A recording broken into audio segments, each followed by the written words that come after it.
Sore itu langit mulai gelap, mendung mulai menghitam, gerimis mulai berjatuhan.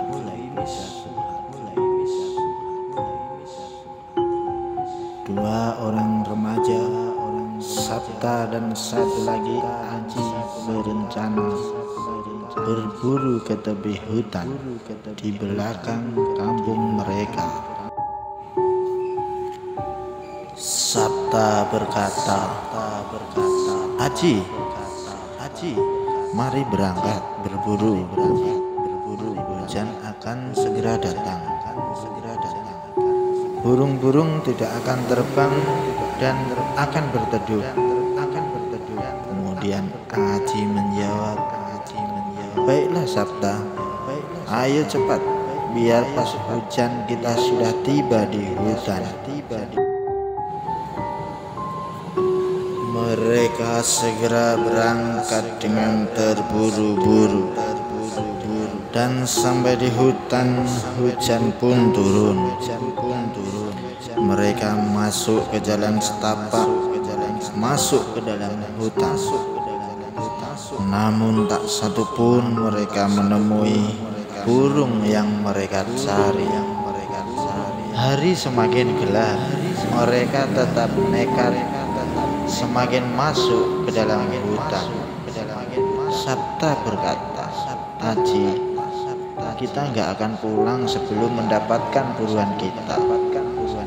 Aji pun menjawab, jangan Sabta, waktu sudah malam, waktu sudah menjelang maghrib, sebaiknya kita pulang dan besok kembali lagi. Lalu Sabta bilang, kalau kamu takut, kamu pulang saja dulu Aji. Aku tak akan pulang sebelum membawa hasil buruan. Aji pun tak ada pilihan. Baik Sabta, aku akan menemanimu. Sore semakin gelap, waktu maghrib pun tiba. Di tengah perjalanan yang melelahkan, mereka beristirahat di bawah pohon besar yang sedikit bisa melindungi mereka dari air hujan. Dan di saat mata mereka melihat sekeliling dan melihat pohon-pohon di sekitar mereka, mereka tak melihat burung satupun. Namun mereka justru melihat ada seekor ular yang melingkar di ranting pohon yang mereka tempati untuk berteduh. Sabta pun terkejut, dan dia tanpa pikir panjang menembak ular itu hingga terjatuh dari pohon. Namun ular itu tak mati dan langsung menghilang di tumpukan semak-semak. Karena takut, Aji pun mengajak Sabta pulang. Sabta, mari pulang. Perasaanku gak enak Sabta. Sabta menjawab, sebentar lagi Ji, aku melihat burung ada di ranting bekas ular itu tadi melingkar. Memang benar, ternyata ada seekor burung perkutut yang sedang berada di ranting bekas ular tadi melingkar. Aji pun berkata kepada Sabta, Sabta, jangan Sabta, itu burung perkutut gak baik kalau kamu bunuh. Kata orang tua, gak boleh Sabta. Lalu Sabta menjawab, alah, sama saja Ji, itu juga burung, itu juga akan enak nanti kita makan. Sabta tak menghiraukan perkataan Aji, dan Sabta menembak burung perkutut tersebut. Dor, gedebuk, burung perkutut tersungkur jatuh ke tanah. Sabta menembak tepat di bagian dada, sehingga burung tersebut langsung mati.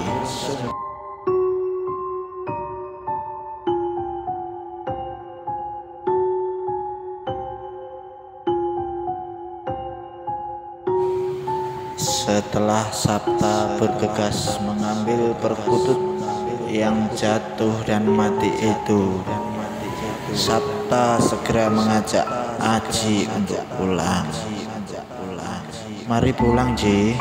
Kita sudah dapat hasil buruan. Aji hanya mengangguk dan mengikuti langkah Sabta pulang. Di dalam hati Aji ada rasa ketakutan yang begitu besar, sehingga Aji pun hanya terdiam dan mengikuti langkah Sabta pulang.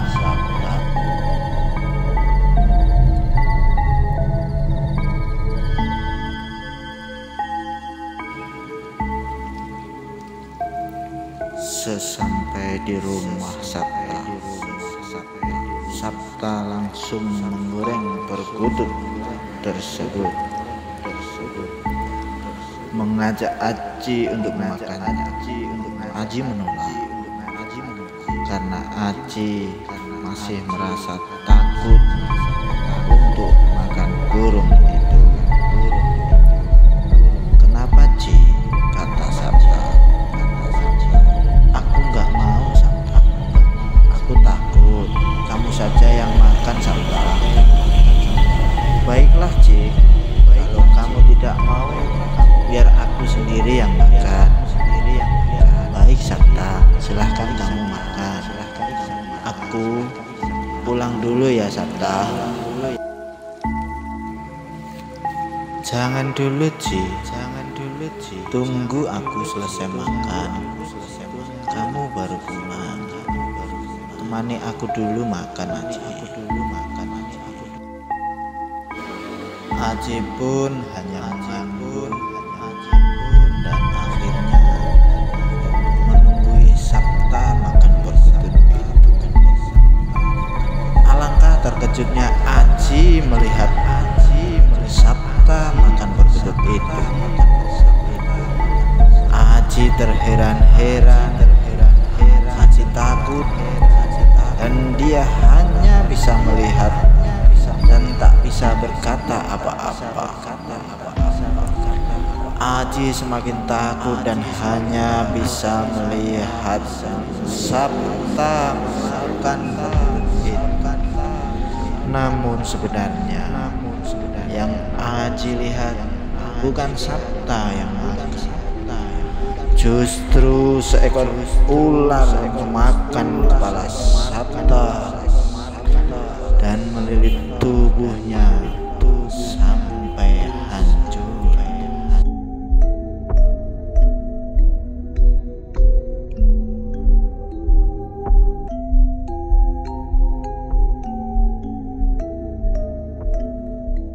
Rasa takut Aji semakin besar dan akhirnya Aji berlari pulang tanpa pamit kepada Sabta.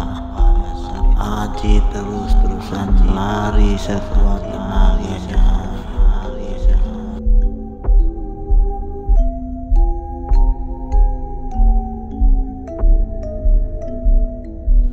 Sesampainya di rumah, Aji pun tak bisa memejamkan mata. Dia masih terbayang-bayang mengingat apa yang dia lihat, yaitu sahabatnya yang dililit ular dan dimakan ditelan kepalanya oleh ular itu.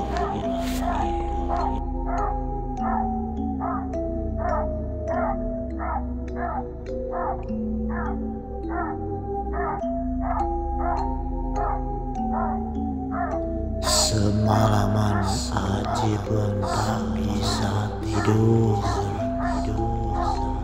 Dia pun bingung, ketakutan, sampai pagi tiba.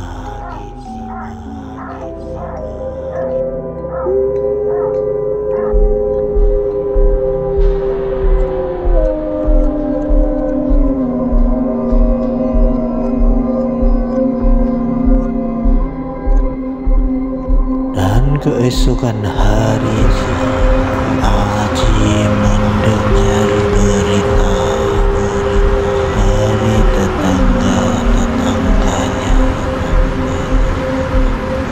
bahwa si Sabta sakit, si Sabta sesak, sulit untuk bernapas.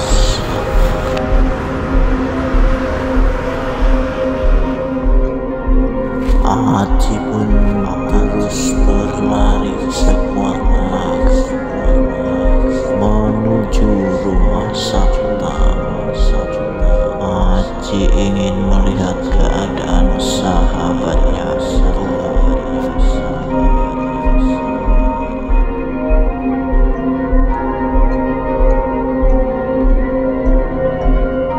Sesampai di rumahnya Sabta,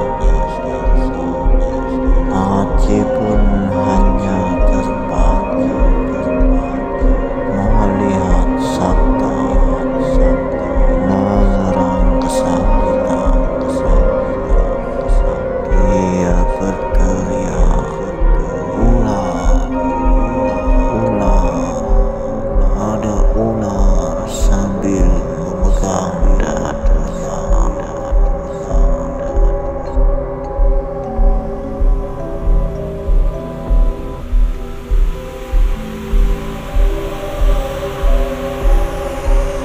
Aji pun akhirnya memberanikan diri mendekati Sabta. Ia terus berucap, "Sadar Sabta, sadarlah, ini aku Aji.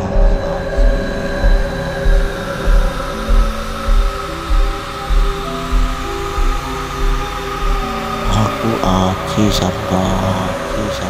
Marilah kita kembali ke hutan itu dan meminta maaf kepadanya, Sabta."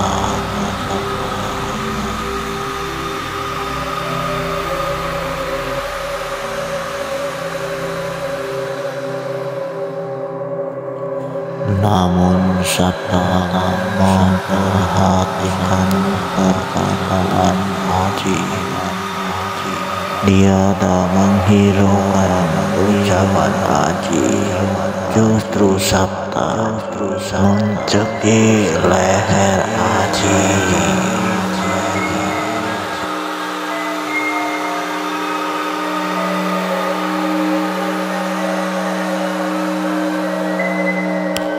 Aji pun berusaha keras melepas cekikan Sabta. Dengan sekuat tenaga, Aji akhirnya berhasil terlepas. Aji pun memilih untuk berlari menjauh dari Sabta.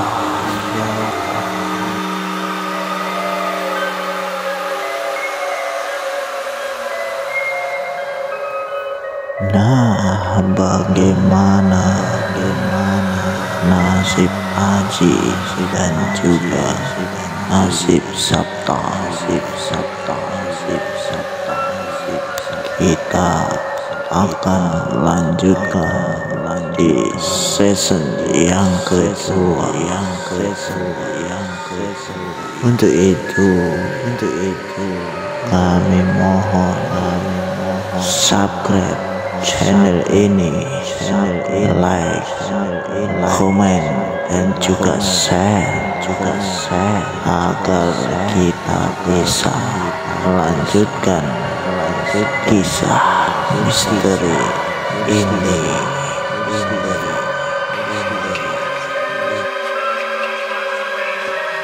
Semoga kita selalu dalam lindungannya, diberi keselamatan dimanapun kita berada.